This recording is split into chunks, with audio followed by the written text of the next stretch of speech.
Vamos a tener este mes esa tremenda revelación del derramamiento de la sangre del Señor Jesús. Así pues, que vamos a comenzar hoy con esa serie de conferencias. Les voy a invitar a que vayamos al libro de Isaías en el capítulo 53. Isaías capítulo 53, versículo 4 y 5. Dice la palabra: ciertamente llevó nuestras enfermedades y sufrió nuestros dolores, y nosotros le tuvimos por azotado, por herido de Dios y abatido. Mas él herido fue por nuestras rebeliones, molido fue por nuestros pecados. El castigo de nuestra paz fue sobre él, y por sus llagas fuimos nosotros curados. Vamos a hablar hoy sobre el tema redención por su sangre. El capítulo 53 del libro del profeta Isaías tiene 12 versículos, y el profeta hace un resumen del padecimiento, del dolor, del sacrificio del Señor, para que nosotros podamos alcanzar la plena libertad en todas las áreas. Y él hace un resumen en 7 características muy importantes, que digamos que son la introducción para que podamos enfocarnos a la liberación. En primer lugar, el profeta dice que cuando el Señor estuvo ministerialmente sirviéndole a la humanidad, él fue rechazado, fue despreciado y fue ignorado, como que el mensaje que él estaba transmitiendo para muchos no era tan importante. Dice la palabra rechazado y despreciado entre los hombres, varón de dolores. Entonces entendemos que para que él pueda operar el milagro en una persona, lo primero él llama la atención, el compromiso a lo que él está transmitiendo, a lo que él nos está enseñando. En segundo lugar, el profeta habla de cómo el Señor llevó la enfermedad y llevó el dolor que vino por causa del pecado del hombre. Habla también el profeta de cómo por nuestras rebeliones vino el flagelo y el castigo al Señor. Pero también dice que la rebeldía del hombre hizo que el Señor tuviera que soportar todo el castigo. Nos menciona cómo la aflicción y la angustia es comparada como una oveja que es llevada al matadero. El Señor fue, no abrió sus labios, soportó el castigo para darnos completa redención. Habla de cómo el Señor, el Padre Dios, quebrantó al Señor, sujetándolo a padecimiento para que podamos ser completamente libres. Es el resumen del capítulo 53 del libro de Isaías, donde prácticamente podemos interpretar cómo el Señor asumió una responsabilidad, tomó nuestro lugar, vivió sin pecado y quebrantó la maldición. Y esto quiero analizarlo en 3 principios que son bien importantes. En primer lugar, la Biblia nos habla de la redención en medio de la agonía. En el libro de Lucas capítulo 22, versículo 39 al 44 dice: y saliendo se fue como solía al monte de los olivos, y sus discípulos también le siguieron. Y cuando llegó a aquel lugar le dijo: orad para que no entréis en tentación. Y se apartó de ellos a distancia como de un tiro de piedra, y puesto de rodillas oró, diciendo: Padre, si quieres pasa de mí esta copa, pero no se haga mi voluntad sino la tuya. Y se le apareció un ángel del cielo para fortalecerle, y estando en agonía oraba más intensamente, y era su sudor como grandes gotas de sangre que caían en la tierra. Y miramos en el Antiguo y en el Nuevo Testamento, la Biblia habla de 2 huertos. El primer huerto habla del huerto del Edén. Cuando Dios creó a Adán y a Eva, dice la palabra que ellos disfrutaban de la bendición completa, tenían la paz, tenían la presencia del Señor, tenían la salud, tenían la protección. Pero cuando Adán y Eva cedieron a las propuestas del enemigo, de Satanás, de la serpiente antigua, dice la palabra que automáticamente junto con el pecado se desató sobre la tierra la maldición. El Señor le dijo a Adán: ahora la tierra es maldita por causa del pecado. El pecado de Adán maldijo a la raza humana, y dice la palabra que de ahí en adelante la tierra comenzó a experimentar la opresión, al punto de que en un momento de la historia el Señor determinó destruir a la raza humana. Capítulo 3 del libro del libro de Génesis: por causa del pecado, la maldición destruyó completamente la bendición. Y dice la palabra que luego en el huerto de Getsemaní, ahora está el Señor enfrentando la maldición que Adán y Eva atrajeron por la iniquidad. Y la palabra dice que la antesala del padecimiento del Señor está primero en la traición de Judas, ahí en el huerto de Getsemaní. Se habla de cómo Pedro negó al Señor, pero también menciona la angustia y la tristeza que hay en el corazón del Señor.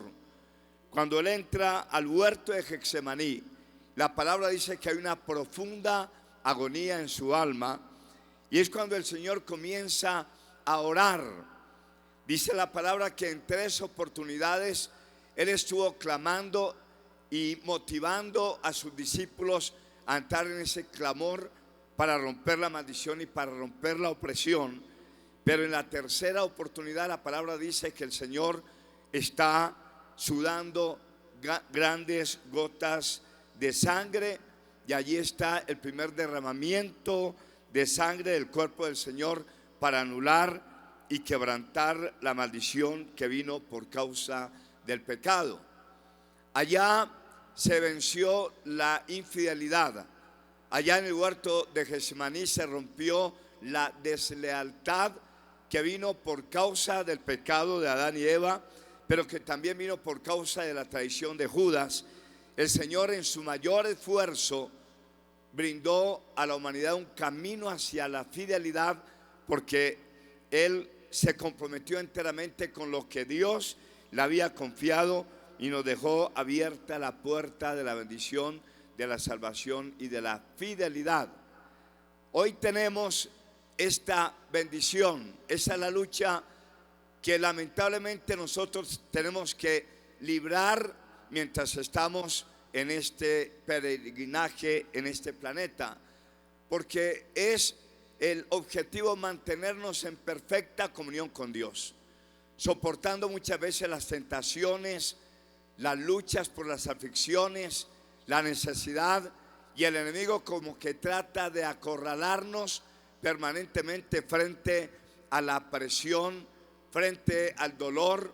Pero la palabra dice que con el derramamiento de sangre del Señor en el huerto de Getsemaní dejó el camino abierto para la victoria.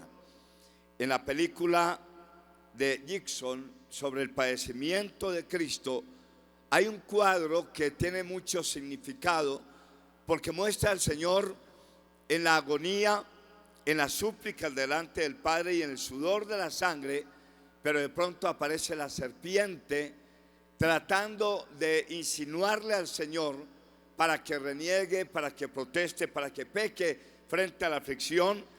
Pero Él muestra cómo el Señor se levanta y coloca su pie sobre la cabeza de la serpiente, dice, destruyendo, para que se cumpliese la profecía del profeta y del libro de Génesis, cuando el Señor dice: maldita serás entre todas las bestias y entre todos los animales del campo, sobre tu pecho andarás y polvo comerás todos los días de tu vida. Hoy tenemos la victoria.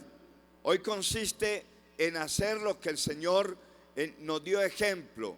La palabra dice que Él tomó a 3 discípulos y Él estuvo en el huerto de Getsemaní orando, clamando, y Él les sugirió a sus discípulos que tomaran la misma actitud de ellos, del Señor, de clamar, de implorar, por la bendición, por la fortaleza divina, pero dice la palabra que en las 3 oportunidades los encontró durmiendo. Cada vez que el Señor venía a mirar cómo estaban ellos en su clamor, la palabra dice que ellos estaban durmiendo y Él les reclamó y le dijo: velad y orad para que no entréis en tentación. El espíritu está dispuesto, pero la carne es débil. Y esa es la palabra del primer derramamiento de la sangre del Señor en el huerto. Esa es la recomendación espiritual, que frente a las luchas y a las batallas que nosotros estamos soportando, tomemos ese compromiso delante del Señor, de fortalecernos permanentemente en su presencia, de cubrirnos con la oración, de cubrirnos con el ayuno, para que nuestro espíritu esté permanentemente fortalecido, para que podamos vencer las pretensiones del enemigo, porque de lo contrario la palabra dice que la carne es débil. Y lamentablemente es el testimonio de muchas personas que posiblemente no han entendido este principio tan importante para vivir una vida permanentemente en victoria, que mientras estemos aún dentro de la iglesia, nosotros estamos recibiendo la palabra del Señor, estamos recibiendo la unción, pero es necesario, para mantenernos en una completa victoria, en el triunfo rotundo, que al igual que el Señor, mantengamos un clamor. Ella derramó su sangre para que nosotros podamos tener la victoria, la sangre que nunca se contaminó con el pecado, pero por supuesto Él reclama una actitud y un compromiso dependiendo de la sangre del Señor, para que podamos vivir en una completa victoria. ¿Cuánto lo entienden? En segundo lugar, nos habla de la redención espiritual. En Romanos capítulo 5, versículo 18 al 19, la palabra dice: así que como por la transgresión de uno vino la condenación a todos los hombres, de la misma manera por la justicia de uno vino a todos los hombres la justificación de la vida, porque así como por la desobediencia de un hombre los muchos fueron constituidos pecadores, así también por la obediencia de uno los muchos serán constituidos justos. En esta revelación se nos habla de la opresión espiritual, y la palabra menciona aquí en el libro de los Romanos que a partir del pecado, en la vida espiritual de los hombres vino la angustia, vino la desesperación, vino la confusión, por la cual el Señor tuvo que pagar un precio mucho más alto, dice el predicador Charles Spurgeon, mucho más alto que el precio que pagó físicamente. Él hace una interpretación que dice esto: dice, lo que nuestro Señor sufrió en su cuerpo no fue nada comparado con lo que soportó su alma. Ustedes no pueden imaginar, y yo tampoco puedo ayudarles en ello, dice Spurgeon, lo que Él soportó internamente. Supongan que un hombre ha ido al infierno. Supongan que su tormento eterno puede ser condensado todo en una hora. Y luego supongan que puede ser multiplicado por el número de las personas que reciben salvación, que es un número que se sobrepasa a cualquier cálculo humano. Pueden ahora dimensionar el vasto cúmulo de miseria que habría en los sufrimientos de todo el pueblo de Dios si hubiese sido castigado por toda la eternidad. Hace mención Spurgeon de algo tremendo. La palabra dice en el libro de Apocalipsis que el humo del tormento eterno sube por el pecado y la iniquidad del hombre. Nos habla de la condenación eterna y de los padecimientos que vivirán eternamente los que se nieguen vivir para el Señor, y especialmente los que se nieguen obedecer al Señor. Y Spurgeon lo interpreta y dice, toma a una persona y dice: el tormento eterno se podría comprimir en una hora, que fue lo que el Señor recibió por cada persona. Comprimió el sufrimiento eterno, lo asumió para que nosotros podamos ser libres. Mirando esta porción, ahí en el libro de Apocalipsis dice: Él también beberá del vino de la ira de Dios, que ha sido vaciado puro en el cáliz de su ira, y será atormentado con fuego y azufre delante de sus santos ángeles y del Cordero. Y el humo de su tormento sube por los siglos de los siglos, y no tiene reposo ni de día ni de noche los que adoran a la bestia y su imagen, ni nadie que reciba la marca de su nombre. Habla del padecimiento, pero ahora lo interpreta en el padecimiento emocional y espiritual que el Señor tuvo que soportar para liberarnos. Y esto lo podemos interpretar de otra forma. Hemos escuchado el testimonio de muchas personas, pero también hemos escuchado a un sinnúmero de personas que, viviendo las consecuencias del pecado, han experimentado interiormente la angustia, la desesperación, la locura, los pensamientos suicidas. Me acuerdo de una joven que estaba experimentando problemas muy graves de esquizofrenia, y ella veía apariciones de monjes, de demonios. De día y de noche tenía presiones. Había una tendencia muy fuerte hacia el suicidio. Y lógico, con la palabra del Señor, con el poder de la sangre de Cristo, pudimos finalmente llevarla a una dimensión diferente, a un compromiso con Dios y a una plena libertad. Esta joven, después de su liberación, logró terminar una carrera profesional. Hoy es una mujer que sirve al Señor, pero ella estaba experimentando la antesala de lo que es el tormento eterno. Tuve que atender también a un hombre que por 50 años experimentó la angustia y la desesperación desde su niñez. Se convirtió en una opresión su vida a partir de la concepción, es fruto de una aventura sexual. Luego sus padres rechazaron prácticamente al niño que venía en camino, lo abandonaron. Luego el abuelo lo maldijo. De ahí en adelante este hombre comenzó a experimentar un profundo vacío que lo llevó a la drogadicción, y por 50 años él experimentaba día a día que no había una oportunidad para él, que todo lo que él estaba viviendo era parte de un castigo que se merecía por haber nacido en forma incorrecta. Y él asumió la carga del pecado de sus padres y abuelos por 50 años, y era como el preámbulo de lo que iba a experimentar por toda la eternidad, hasta que se encontró con la revelación de la sangre de Cristo Jesús, y finalmente fue libre y hoy sirve al Señor. El problema está en un sinnúmero de personas que no han entendido que esa lucha interna, pensamientos suicidas, recuerdos posiblemente de atropellos, de manoseos, de maltrato, de palabras proferidas, se convierten en un padecimiento constante que es prácticamente un infierno, y que habla de lo que es la antesala de un tormento eterno.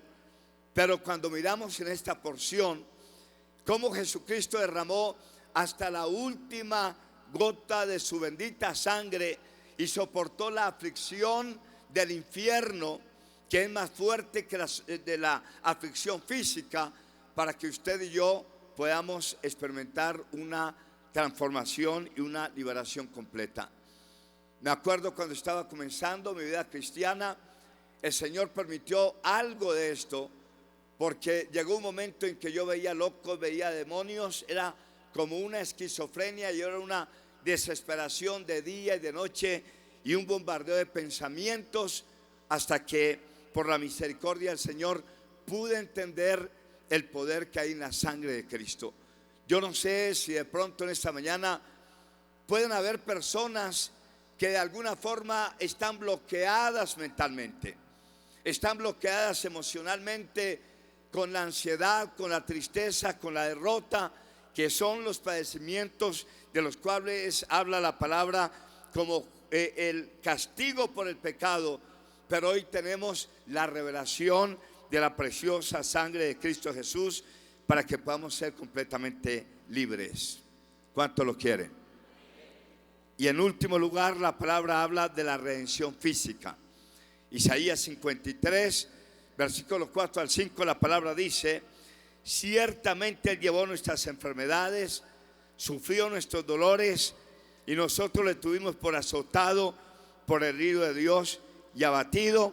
Mas Él herido fue por nuestras rebeliones, molido fue por nuestros pecados. El castigo de nuestra paz fue sobre Él, y por sus llagas fuimos nosotros curados.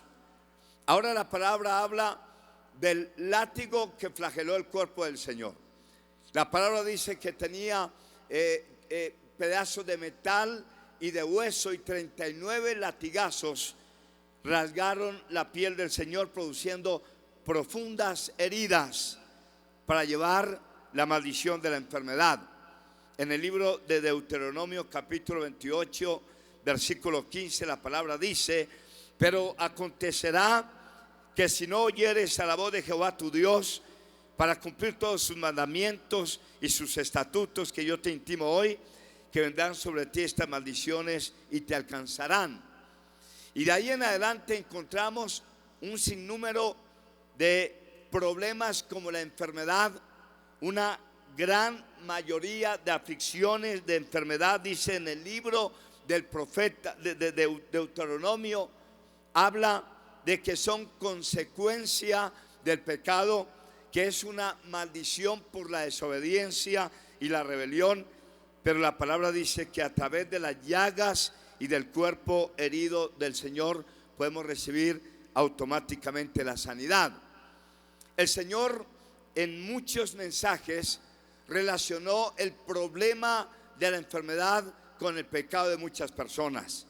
En el libro de Lucas capítulo 5 versículo 18 al 20, la palabra dice: y sucedió que unos hombres que traían en un lecho a un hombre que estaba paralítico procuraban llevarle adentro y ponerle delante de él, pero no hallando cómo hacerlo a causa de la multitud, subieron por encima de la casa del tejado y le bajaron con el lecho, poniéndolo delante de Jesús.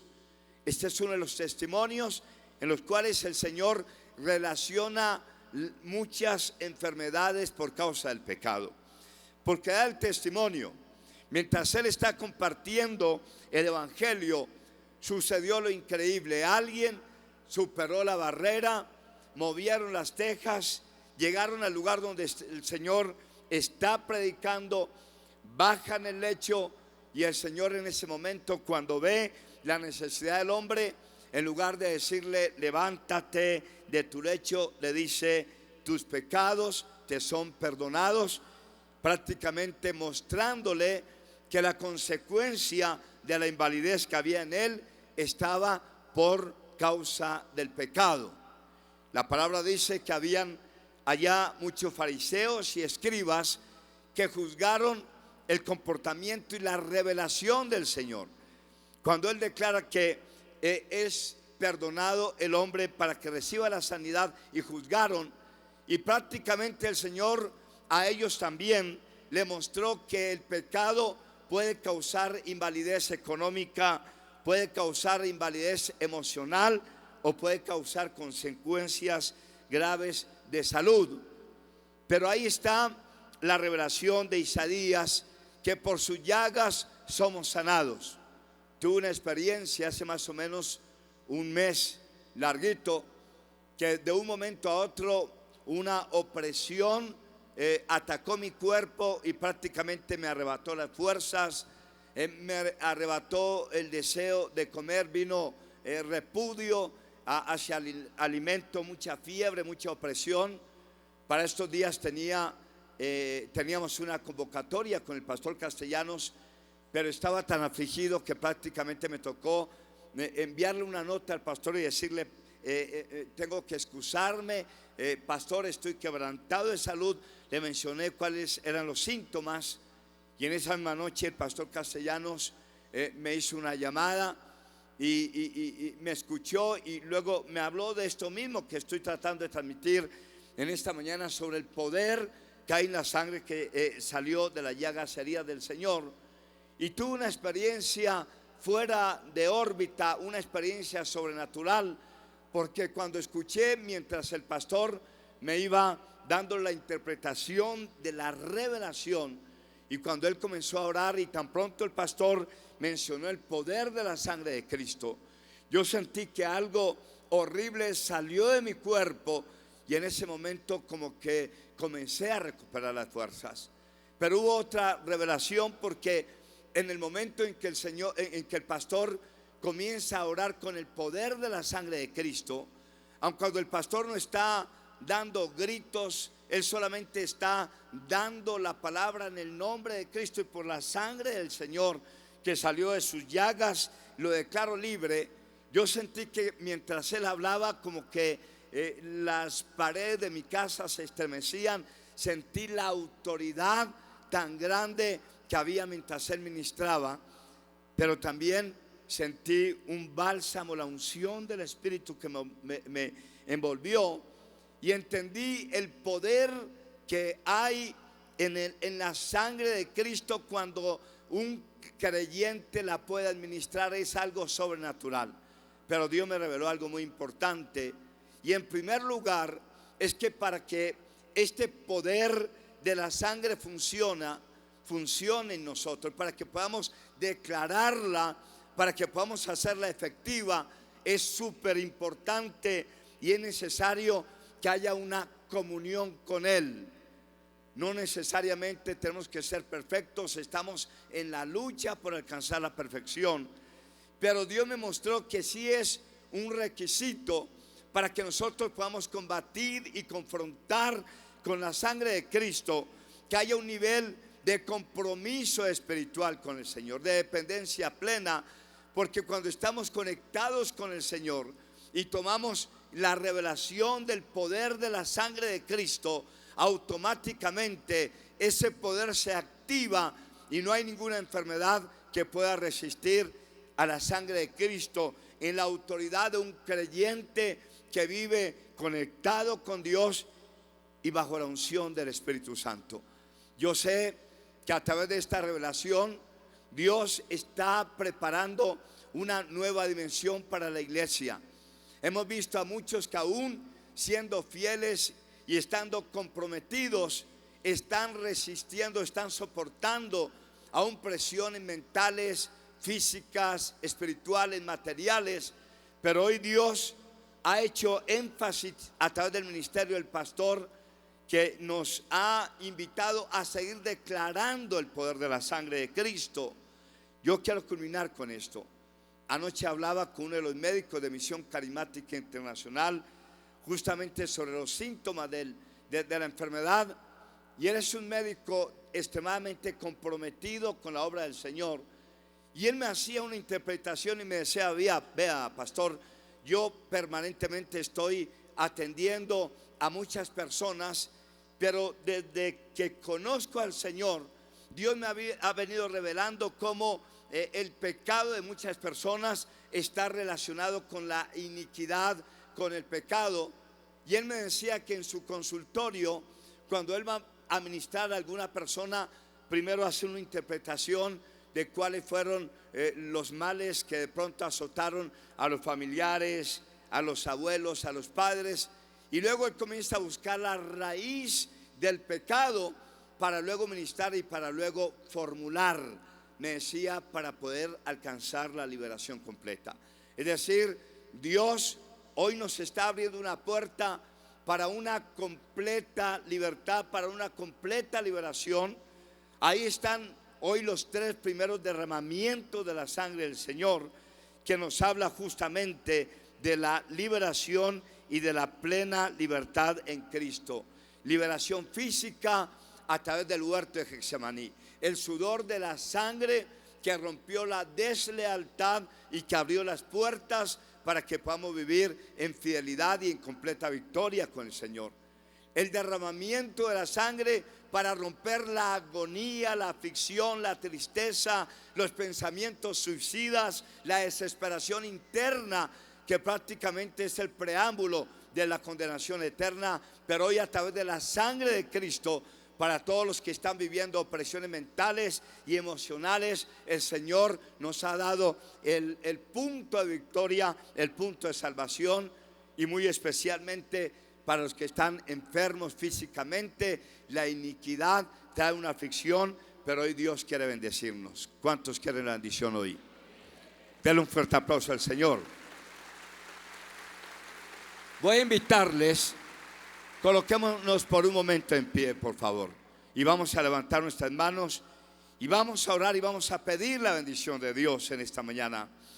Padre, queremos darte las gracias porque la palabra tuya, Señor, está cargada de revelación, porque la palabra tuya está cargada de poder y de unción para llevar a la iglesia a la plena libertad, Señor. Hoy queremos darte gracias por el derramamiento de la sangre que vino allá en el huerto de Getsemaní, Señor.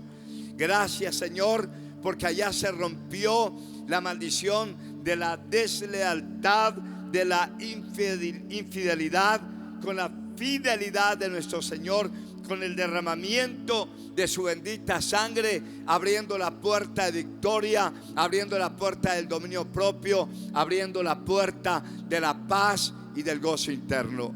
Te ruego, Señor, para que en esta mañana tú derrames de tu gloria sobre nuestras vidas.